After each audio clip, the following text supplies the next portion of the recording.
Welcome to Pro Practice, your guide to piano mastery. I'm Josh Wright, and today's episode is based on the second movement, marked Adagio, from Mozart Sonata in F major K332. This beautiful piece was published in 1784 along with the sonatas K330 and 331. Before we dive in to the tutorial portion of this video, I wanted to just play a few bars of this to get started in case you're not familiar with it.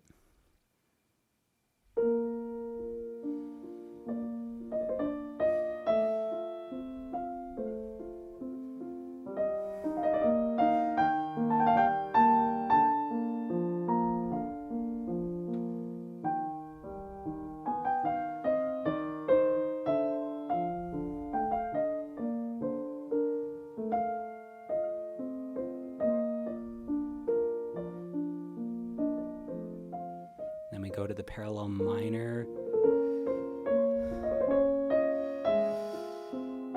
All right, I am using the Vienna Urtext edition. There are some possible improvisation opportunities here and differences between editions. I remember just pulling a free score off of IMSLP, and there were some mistakes in there, so be careful if you do that. But there are some variations that are not present in this score that can be heard in recordings such as Mitsuko Uchida with different ways of embellishing the melody on the return of the A section. So just be aware of that. If you hear certain things in my tutorial and Uchida's recording is your favorite, you're like, why is Josh not doing that? There are some variation between editions. So there is some variation between editions. So the first thing I want to dive into is this is very much written like an aria. So we want to achieve that bel canto style. So think of a beautiful soprano. Hopefully I'm getting my registers right, saying soprano. And then over just maybe a nice string accompaniment. Or even flutes or woodwinds. So very gentle accompaniment. If you don't do that, if your accompaniment is too busy, it immediately starts to sound very much in kind of the amateur territory, and you will immediately sound more professional if you can just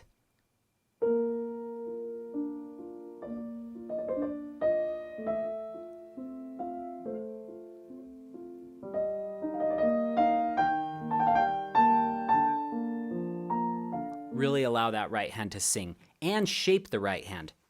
I always like to tell my students that the accompaniment is like a small stream. That stream can get stormy, but as stormy as a stream can get, it's nothing like the big river that the right hand is. So the right hand extremes of dynamics can be wider than the left hand. Things are not always proportional. So if the right hand goes up 1 or 2 dynamic levels, maybe the left hand only goes up half a dynamic level, assuming that the left hand is the accompaniment and the right hand is the melody.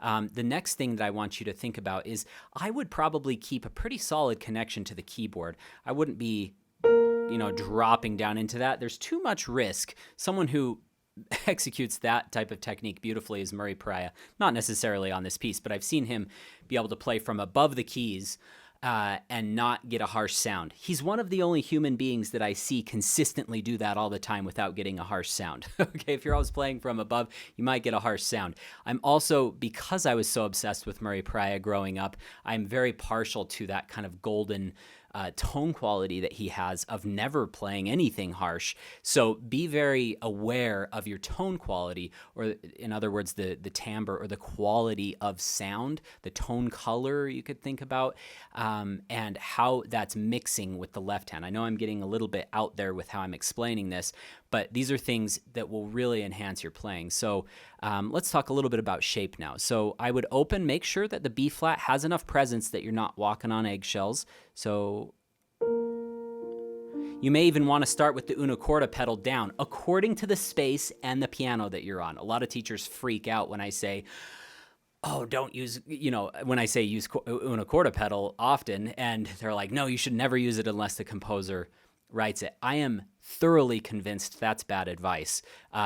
if the space or that you're in or the piano allows you to get that more colorful sound, what happens is when you use an accorda pedal, shifts the keys over, and you're playing on newer felt, in other words, not the beat down string imprintations that happens over time when you play the piano that you're practicing on. So make sure if your piano allows for it, and this piano is certainly bright enough that it allows for me to use some una corda.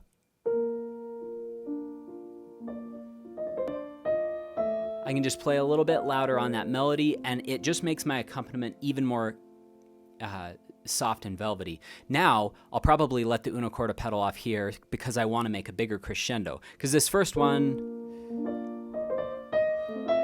I want to go to that dissonance, and then the resolution there. So start mezzo piano in the right hand.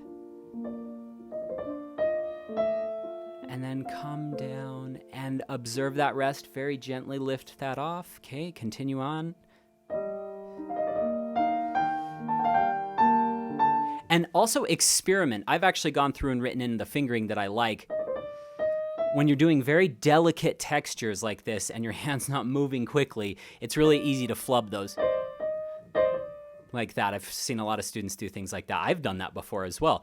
So you might like fingering like 3-2-1-2. You might like 4-3-2-1. You might like 4-3-2-3. Whatever feels good in your hand is what you should go with. You do not have to do exactly what your editor tells you, and you don't even have to do exactly what your teacher tells you if that fingering is causing further trouble and giving you less control. Every hand is different. I'm so tired of all these schools of thought saying you have to sit like this, you have to hold the hand like this, you have to rotate like this, you need to do what is comfortable for your hand. Horowitz sat way low. Others like Argerich, she sits quite high. Do what is comfortable for your hand, okay? So same thing with all these fingerings.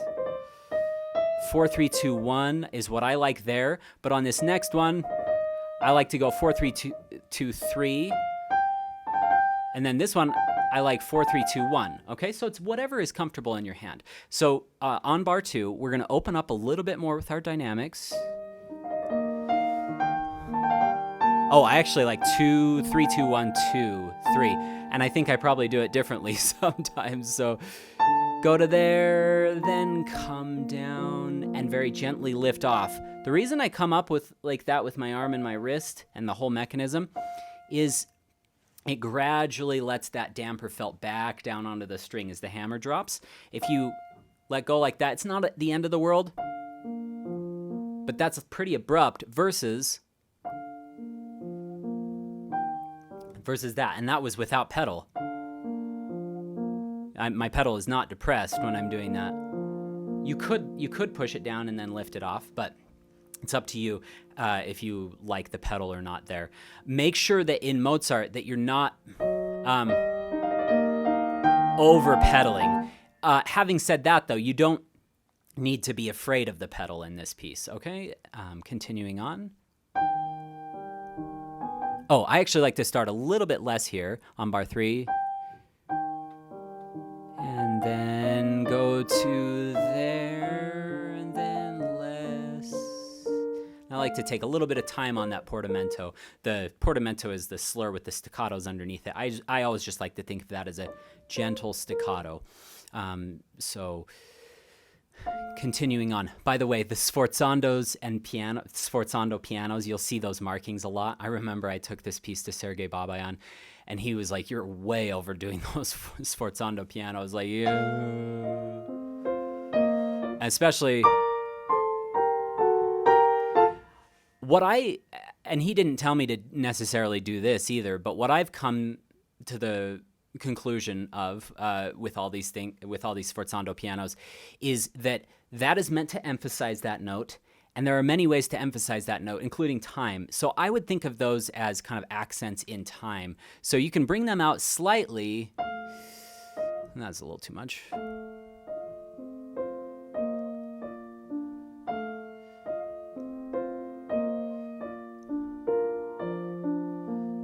And then pedal, and then off. And then less. open up, a little more left hand support.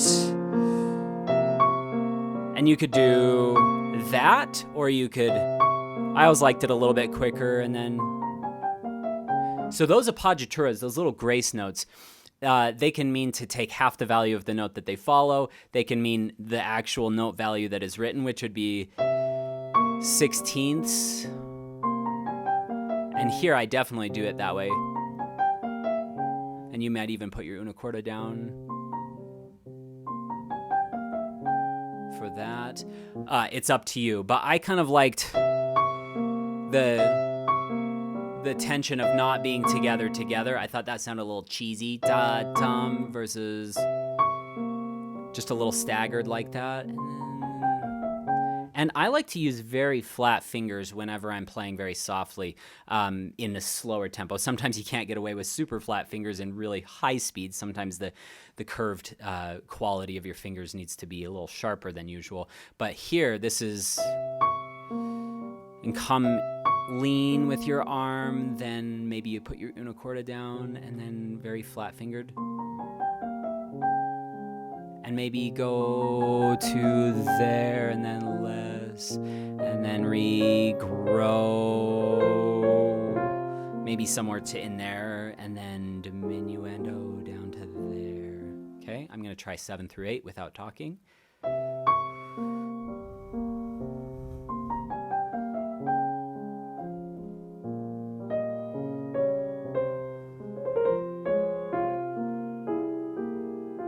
Another detail that I went over with Sergei Babayan in the lesson, he said,